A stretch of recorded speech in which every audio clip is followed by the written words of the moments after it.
বাংলাদেশের যে স্বাধীনতা আমরা অর্জন করেছিলাম 1971 সনে 30 লক্ষ শহীদের রক্তের বিনিময়ে, 2 লক্ষ মা বোনের সম্ভ্রমের বিনিময়ে, সেই স্বাধীনতাকে বিকিয়ে দিয়ে বন্দুক দিয়ে চলে গেছেন ভয়ঙ্কর ধূর্তবাজ ডক্টর ইউনূস এবং তার পারিষদবর্গ।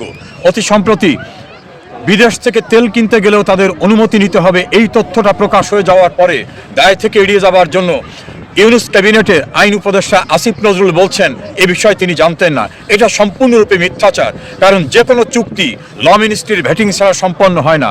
ফরহাদ মাজহারের স্ত্রী ফরিদা আক্তার বলছেন তিনি জানতেন না, এ কথা বললে হবে না, কারণ ক্যাবিনেটের সিদ্ধান্ত সম্মিলিতভাবে সকলের।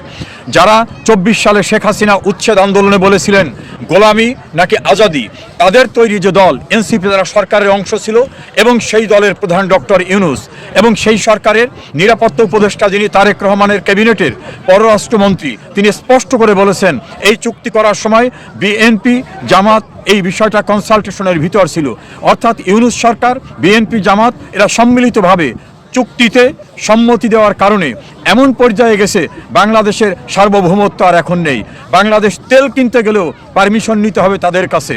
এভাবে বাংলাদেশকে গোলামির জিঞ্জিরে আবদ্ধ করে দিয়ে গেছে ইউনূস এবং তার ক্যাবিনেট। তাদের প্রত্যেকের বিরুদ্ধে এই বাংলাদেশের স্বাধীনতা বিকিয়ে দেওয়ার জন্য রাষ্ট্রদ্রোহিতার বিচার হবে। কিন্তু আফসোস, যারা স্লোগান দিয়ে বলতেন আজাদি নাকি গোলামি, তাদের হাতেই বাংলাদেশটা গোলামির চুক্তিতে আবদ্ধ হয়ে গেল।